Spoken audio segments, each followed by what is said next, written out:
फातिमा की रानी माँ, प्रभु यीशु की माँ, आसरा तू ही है माँ।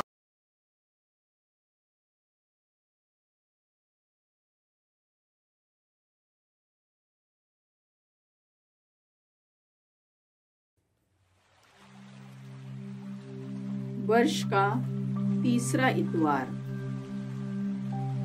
पहला पाठ निर्गमन ग्रंथ, अध्याय 20, पद संख्याएं 1 से 17 तक। ईश्वर मूसा को अपनी आज्ञाएं देता है। ईश्वर ने सिनाई पर्वत पर मूसा से यह सब कहा, मैं प्रभु तुम्हारा ईश्वर हूँ। मैंने तुमको मिस्र देश से, गुलामी के घर से निकाल लिया है। मेरे सिवा तुम्हारा कोई ईश्वर नहीं होगा। अपने लिए कोई देव मूर्ति मत बनाओ। ऊपर आकाश में या नीचे पृथ्वी तल पर या पृथ्वी के नीचे के जल में रहने वाले किसी भी प्राणी अथवा वस्तु का चित्र मत बनाओ। उन मूर्तियों को दंडवत करके उनकी पूजा मत करो, क्योंकि मैं प्रभु तुम्हारा ईश्वर ऐसी बातें सहन नहीं करता। जो मुझसे बैर करते हैं, मैं तीसरी और चौथी पीढ़ी तक उनकी संतति को उनके अपराधों का दंड देता हूँ। जो मुझे प्यार करते हैं और मेरी आज्ञाओं का पालन करते हैं, मैं 1000 पीढ़ियों तक उन पर दया करता हूँ। प्रभु अपने ईश्वर का नाम व्यर्थ मत लो, क्योंकि जो व्यर्थी प्रभु का नाम लेते हैं, प्रभु उससे अवश्य दंडित करेगा। विश्राम दिवस को पवित्र मानने का ध्यान रखो। तुम 6 दिनों तक परिश्रम करते रहो और अपना सब काम करो, परंतु 7वां दिन तुम्हारे प्रभु ईश्वर के आदर में विश्राम का दिन है। उस दिन ना तो कोई काम करो, ना तुम्हारा पुत्र, ना तुम्हारी पुत्री, ना तुम्हारा नौकर, ना तुम्हारी नौकरानी, ना तुम्हारे चौपाए और ना तुम्हारे शहर में रहने वाला परदेशी। 6 दिनों में प्रभु ने आकाश, पृथ्वी, समुद्र और उसमें जो कुछ भी है, यह सब बनाया और 7वें दिन उसने विश्राम किया। इसलिए प्रभु ने विश्राम दिवस को आशीष दी है और उससे पवित्र ठहराया है। अपने माता पिता का आदर करो, जिससे तुम बहुत दिनों तक उस देश में जीते रहो, जिसे तुम्हारा प्रभु ईश्वर तुम्हें प्रदान करेगा। हत्या मत करो, व्यभिचार मत करो, चोरी मत करो, अपने पड़ोसी के विरुद्ध झूठी गवाही मत दो, अपने पड़ोसी के घर बार का लालच मत करो, ना तो अपने पड़ोसी की स्त्री का, ना उसके नौकर अथवा नौकरानी का, ना उसके बैल अथवा गधे का, उसकी किसी भी चीज का लालच मत करो। प्रभु की वाणी। ईश्वर को धन्यवाद। अनुवाक्य। हे प्रभु, तेरे ही शब्दों में अनंत जीवन का संदेश है। हे प्रभु, तेरे ही शब्दों में अनंत जीवन का संदेश है। प्रभु का नियम सर्वोत्तम है। वह आत्मा में नवजीवन का संचार करता है। प्रभु की शिक्षा विश्वसनीय है। वह अज्ञानियों को समझदार बना देती है। अनुवाक्य: हे प्रभु, तेरे ही शब्दों में अनंत जीवन का संदेश है। हे प्रभु, तेरे ही शब्दों में अनंत जीवन का संदेश है। प्रभु के उपदेश सीधे सादे हैं। वे हृदय को आनंदित कर देते हैं। प्रभु की आज्ञाएं स्पष्ट हैं। वे आँखों को ज्योति प्रदान करती हैं। अनुवाक्य: हे प्रभु, तेरे ही शब्दों में अनंत जीवन का संदेश है। हे प्रभु, तेरे ही शब्दों में अनंत जीवन का संदेश है। प्रभु की वाणी परिशुद्ध है। वह अनंत काल तक बनी रहती है। प्रभु के निर्णय सच्चे हैं। वे सब के सब न्याय संगत हैं। अनुवाक्य: हे प्रभु, तेरे ही शब्दों में अनंत जीवन का संदेश है। हे प्रभु, तेरे ही शब्दों में अनंत जीवन का संदेश है। वे सोने से अधिक वांछनीय है। परिष्कृत सोने से भी अधिक वांछनीय। वे मधु से अधिक मधुर हैं। छत्ते से टपकने वाले मधु से भी अधिक मधुर। अनुवाक्य: हे प्रभु, तेरे ही शब्दों में अनंत जीवन का संदेश है। हे प्रभु, तेरे ही शब्दों में अनंत जीवन का संदेश है। दूसरा पाठ कुरिन्थियों के नाम संत पौलुस का पहला पत्र, अध्याय 1, पद संख्याएं 22 से 25 तक। भाइयों, यहूदी चमत्कार मांगते और यूनानी ज्ञान चाहते हैं, किंतु हम क्रूस पर आरोपित मसीह का ही प्रचार करते हैं। यह यहूदियों के विश्वास में बाधा है और गैर यहूदियों के लिए मूर्खता,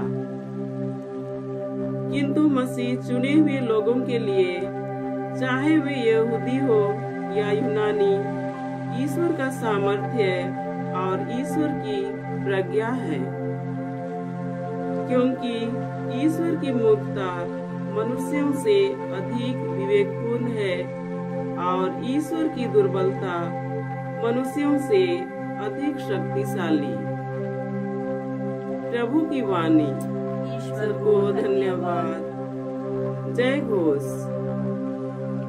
ईश्वर ने संसार को इतना प्यार किया कि उसने उसके लिए अपने इकलौते पुत्र को अर्पित कर दिया। जो कोई उसमें विश्वास करता है उसे अनंत जीवन प्राप्त है। प्रभु आप लोगों के साथ हो और आपकी आत्मा के साथ। संत योहन के अनुसार प्रभु यीशु ख्रिस्त का पवित्र सुसमाचार। हे प्रभु, तेरी महिमा हो। अध्याय 2, पद संख्याएं 13 से 25। यहूदियों का पास्का पर्व निकट आने पर यीशु यरूशलेम गए। उन्होंने मंदिर में बैल, भेड़े और कबूतर बेचने वालों को तथा अपनी मेजों के सामने बैठे हुए सराफों को देखा। उन्होंने रस्सियों का कोड़ा बनाकर भेड़ों और बैलों सहित सबको मंदिर से बाहर निकाल दिया। सराफों के सिक्के छितरा दिए, उसकी मेजें पलट दी और कबूतर बेचने वालों से कहा, यह सब यहाँ से हटा ले जाओ। मेरे पिता का घर बाजार मत बनाओ।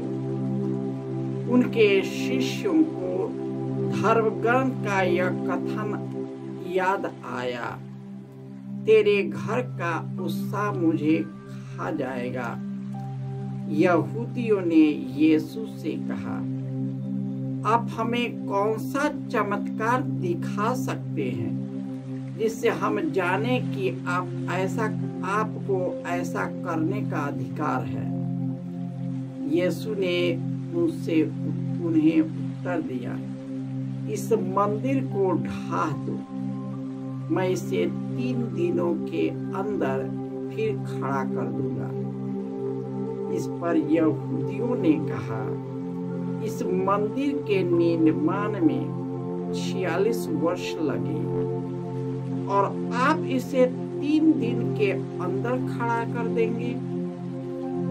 यीशु तो अपने शरीर के मंदिर के विषय में कह रहे थे। जब वह मृतकों में से जी उठे तो उनके शिष्यों को याद आया कि उन्होंने यह कहा था। इसे उन्होंने धर्म ग्रंथ और यीशु के इस कथन पर विश्वास किया।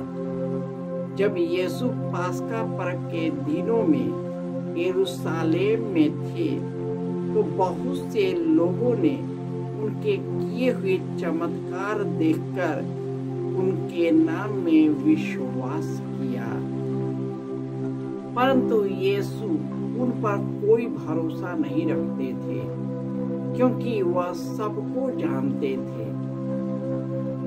इसकी जरूरत नहीं थी कि कोई उन्हें किसी मनुष्य के विषय में बताए, वह तो स्वयं मनुष्य का स्वभाव जानते थे।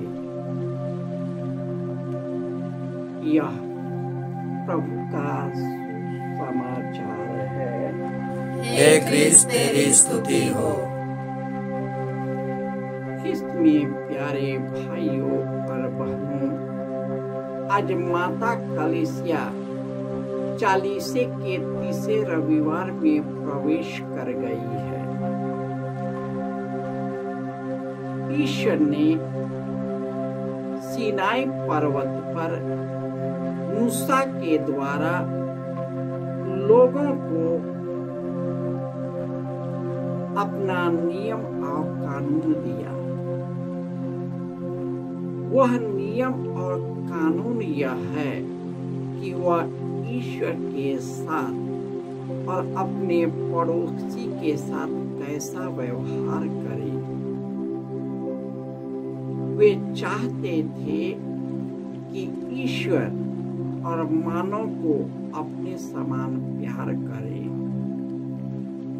और क्योंकि उनका जो नियम है सर्वोत्तम है, आत्मा में नवजीवन का संचार करता है, उसकी शिक्षा विश्वसनीय है, वह अज्ञानियों को भी समझदार बनाता है। प्रभु के उपदेश सीधे साधे हैं, उसका हृदय वह हमारे हृदय को आनंदित करता है।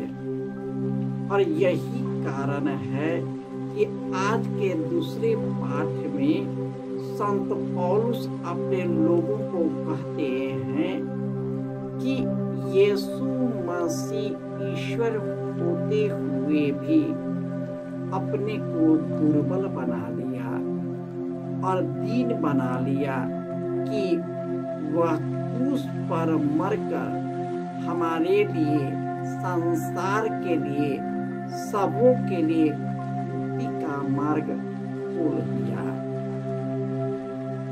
और आज के सुसमाचार में प्रभु यीशु जो खुद मंदिर थे, वे पास्का पर्व के समय वे यरूशलेम गए। उन्होंने देखा कि लोग मंदिर को बाजार बना दिया है। उन्होंने एक सोटा लिया, सब कुछ को उलट दिया और कहा कि तुम मेरे पिता के घर को बाजार मत बनाओ। आज ईश्वर के नाम पर कितने बाजार चलते हैं, कितना व्यापार होता है, कितनी महंगी महंगी चीजों को बेचता है और लोग इसमें फंस चुका है। और यीशु हमें इन सब दास्ता से निकालता है। यीशु कहते हैं कि इस मंदिर को ढा दो, मैं इसे 3 दिन में खड़ा कर दूं। यीशु तो अपना शरीर के मंदिर के विषय में, जो पवित्र और निष्कलंक है, जिन्होंने अपने आप को सुपुर्द कर दिया, वही प्रभु हमारी मुक्ति के लिए अपने जीवन को अर्पित कर देते हैं। और वे इसकी परवाह नहीं करते कि शास्त्री फरीसी कौन सा उपहास करते हैं, कैसे कैसे जलील देते हैं, क्योंकि ईश्वर खुद यीशु उनके मन और हृदय को जानते हैं। आज की दुनिया में कई जो बुरे लोग हैं हम पर हावी हो सकता है, जो लालची लोग हैं, स्वार्थी हैं, अपने आप में फंसे रहते हैं, अधिक से अधिक लूटते हैं, वह कभी हमारा ख्याल नहीं करेगा। इसलिए उनका परवाह न करना, यीशु के मार्ग पर चलते रहना, उसके बताए हुए शिक्षा का अनुपालन करना, क्योंकि जो ईश्वर को प्यार करता है उसके विधान के अनुरूप बुलाए गए हैं। ईश्वर 1000 पीढ़ियों तक अपनी दया और करुणा बरसाता रहेगा। आइए हम पश्चातापी हृदय से ईश्वर के पास लौट आए, अपने जीवन का परिवर्तन करें, मन का परिवर्तन करें, हृदय और आत्मा का परिवर्तन करें, ताकि हम विशुद्ध मन से एक दूसरे को प्यार कर सके, एक दूसरे की सेवा के द्वारा यीशु की सेवा कर सके। जय यीशु।